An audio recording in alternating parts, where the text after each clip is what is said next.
Welcome to Los Angeles. It's the 80s, and the arts and culture scene is getting wild and free and liberated. It's really starting to step into its own. But this is before the internet. So how do we find the greatest arts, music, and culture? How do we find out what the famous are doing?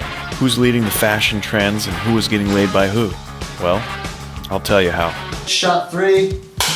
Hi, I'm Kenneth Hughes, and I'm seeking your support in making a documentary and to archive an incredible history. My subject is Victoria Looseleaf. Is Looseleaf a real name, or did we shortened it from Looseleafkowitz. So who is Victoria Looseleaf? She's a woman who in the late 80s started taping a quirky, outrageous cable access show in Los Angeles that ran for almost 2 decades.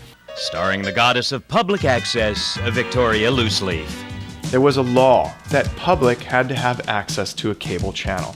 So along came Victoria Looseleaf. The crowd went nuts. It featured interviews and performances with authors, musicians, actors, artists, poets, politicians, you name it, where both famous and unknown intersected. What was the genesis and the inspiration for Bogeyman? It was mainly my childhood memories. Do you think comedy is like to the 90s what rock and roll was to the 60s? No, I don't think comedians get laid nearly as much. She also wanted to play the harp. He was born in New Jersey. I was born in Ohio. Nothing was too quirky, nothing was too funny, too dangerous, too untouchable. I did harp aerobics.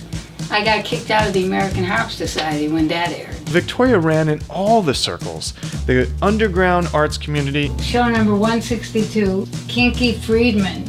We had a great show. I'm proud to be an asshole from El Paso. And the highly successful commercial arts community. Warhol influenced your painting? Yeah, when I was with him, I didn't paint. You could say Victoria was their internet. This is before the internet, for God's The sake. big question that we ask ourselves is, what did this do? How did this influence arts in Los Angeles? There you go, Vicky. It matches your pretty little dress. Look, neither of us have tits. Look at this. So from the sacred, more or less, to the profane, the Master Chorales participated in like 24 movies? Oh, at least, At least. Victoria's incredibly busy history included writing for the LA Times, The New York Times, Dance Magazine, Performances Magazine, KCET, Artbound, Ford Review, La Opinion, Reuters, KUSC, and received the Lester Horton Award.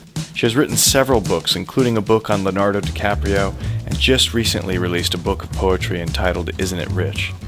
Did I tell you about the harp?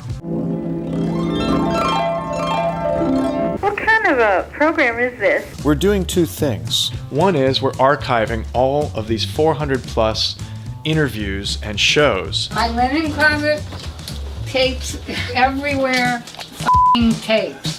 Mind you, these 3/4 inch tapes are designed to have a lifespan of about 10 to 20 years maximum. There's some of them over 30 years old. If we miss this opportunity to archive all of these shows, they're gone. This piece of history that represents something phenomenal happening in Los Angeles. We passed the corner of Pico and Robertson where that billboard is in full force. I especially like that the pigeons sit on it and leave this fabulous patina, which is exact like their comment on those members of the Supreme Court, kind of close to my own, actually. After we do that, which is a huge amount of work, we seek to make the documentary. Cut there. No, cut there. Take 5 frames off of it. Looks good. All right, it's a wrap.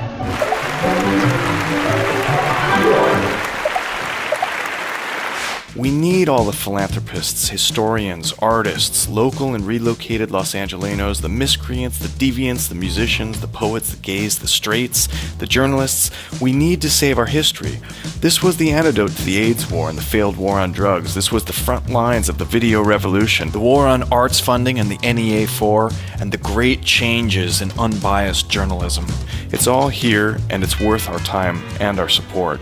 Thank you for your interest in this project. We need your help to get the documentary made and to archive this incredible treasure trove of inspiring and hilarious pieces of American arts and culture.